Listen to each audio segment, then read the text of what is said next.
Ese wari uzi ko ushobora kumara amezi menshi utekereza ko ovirasiyo yawe iri kubaho nk'ibisanzwe nyamara itakibaho na gato kandi ukaba utabizi? Hari ibintu bitandukanye bishobora guhisha ovirasiyo cyangwa bikayidindiza kandi ariyo nzira y'ingenzi ituma umugore ashobora gusama. Nk'uko tubizi, ovirasiyo ni igikorwa kiba buri kwezi, aho intangangore yakuze iva mu dusabo tw'intanga maze ikajya mu muyoboro w'intanga.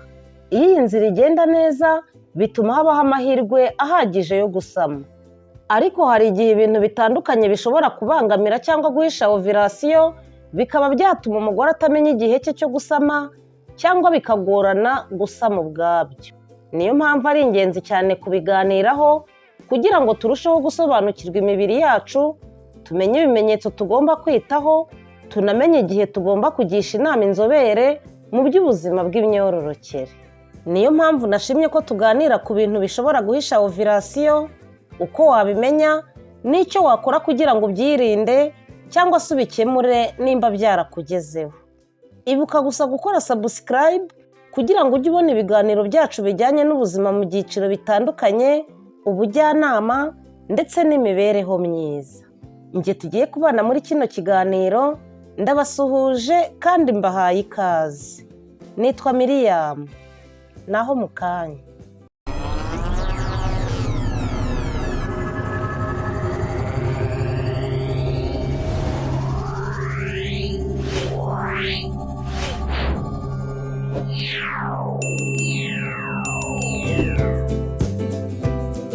Mbere yo kuvuga ku bintu bihisha ovirasiyo ntigaragare, reka tubanze twibukiranye ovirasiyo icyo ari cyo. Ovirasiyo ni igihe intangangore iva muri overa ari two dusabo tw'intanga ikajya mu miyoboro y'intanga aho ishobora guhurira n'intangangabo. Ubusanzwe abakobwa benshi n'abagore benshi bagira ibimenyetso bibafasha kumenya ko bageze muri icyo gihe cya ovirasiyo. Urugero ni nk'amazi yo mu gitsina ahinduka menshi kandi asukuye, ububabare buke ku ruhande rumwe rw'inda, kwiyongera k'ubushake bwo gukora imibonano mpuzabitsina no kwiyongeraho gato ku bushyuhe bw'umubiri. Ariko hari ibintu byinshi bishobora gutuma ibimenyetso bitagaragara, bigahinduka cyangwa se bikitiranwa n'ibindi. Reka noneho turebe ibintu bitandatu bishobora guhisha ovirasiyo.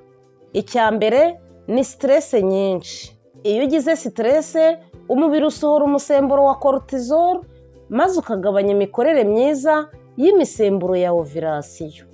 Iki gihe ovirasiyo ishobora gutinda maze amazi yo mu gitsina kuma, irari ryo gukora imibonano mpuzabitsina rikagenda, umubiri ugahora wumva unaniwe maze bigatuma utamenya impinduka zawe zisanzwe. Ingero za stress wahura nazo zigahisha ibimenyetso bya ovirasiyo ni izi: ni ibibazo by'akazi, amakimbirane mu muryango, ibibazo by'amafaranga n'amadene, cyangwa guhora utekereza cyane ku gutwita. Hari abakobwa cyangwa abagore batekereza ko batagira ovirasiyo, nyamara stress ariyo ituma batabona ibimenyetso byayo, kandi no kwitekerezaho ubwabyo ni stress. Icya kabiri ni ihindagurika ry'imisemburo. Imisemburo niyo isanzwe iyobora ovirasiyo. Iy'ingenzi ni estrogene, progesterone, hormone de luteinization na hormone yitwa folliculostimulant. Iyo iyi misemburo itari ku rugero rwiza, ovirasiyo ishobora gutinda cyangwa se ikabura burundu, cyangwa ikabera imbere mu mubiri ariko ntihagire ikimenyetso na kimwe kigaragara ngo ukibone.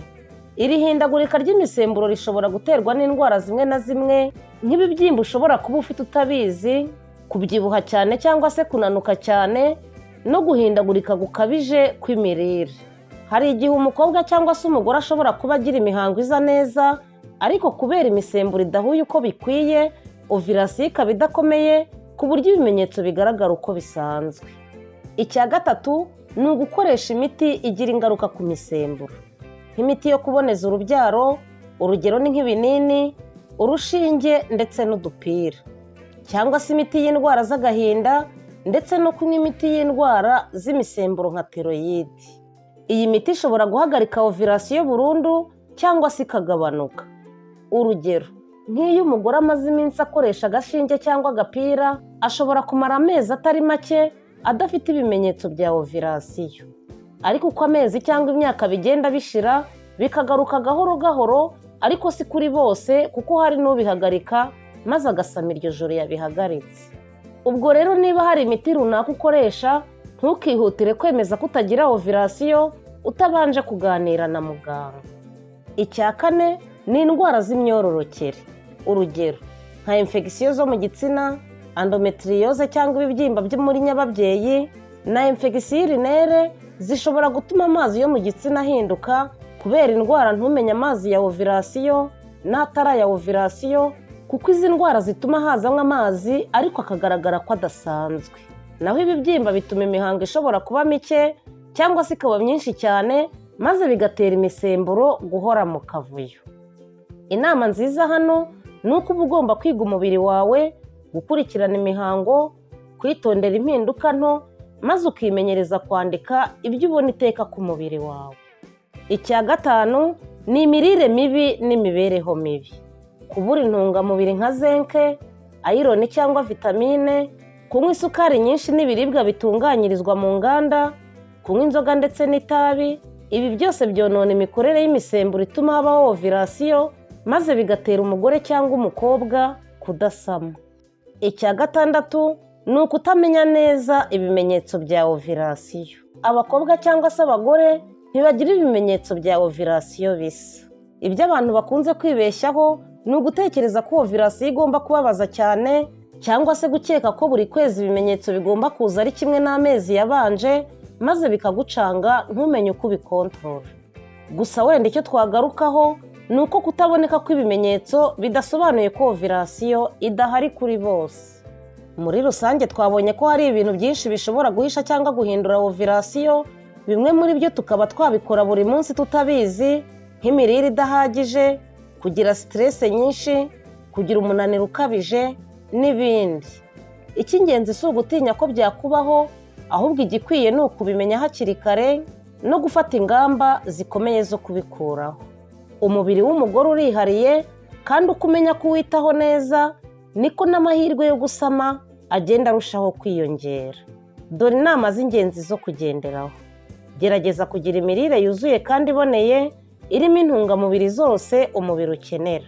Irinde siteresi ikabije, ushaka umwanya wo kuruhuka no kwiyitaho. Kurikiranira hafi ibihe by'imihango yawe kugira ngo umenye impinduka ku gihe zishobora kukubaho. Irinde gukoresha imiti uko wishakiye, cyane cyane imiti ijyanye n'imisemburo. Kandi niba ubona hari ibidasanzwe, ntuzuyaze kugisha inama muganga. Ku bagore bifuza gusama bo, kumenya ibi ni intambwe ikomeye ibafasha kugera ku ntego yabo. Kandi ku batarabyifuza nabo, bibafasha gusobanukirwa neza uko imibiri yabo ikora. Tugezeho igitekerezo cyawe, ikibazo cyangwa se inyunganizi yawe muri komenti, kandi niba hari ingingo wifuza ko twaganiraho mu kiganiro cyacu cy'ubutaha, nabwo watwandikira muri komenti. Ndagushimiye. Mugire amahoro, naho ubutaha. Ndagukangurira gukora like kuko ni ingenzi cyane, ukore subscribe, ukore kukazogera kugira ngo tujye tubana mu bindi biganiro.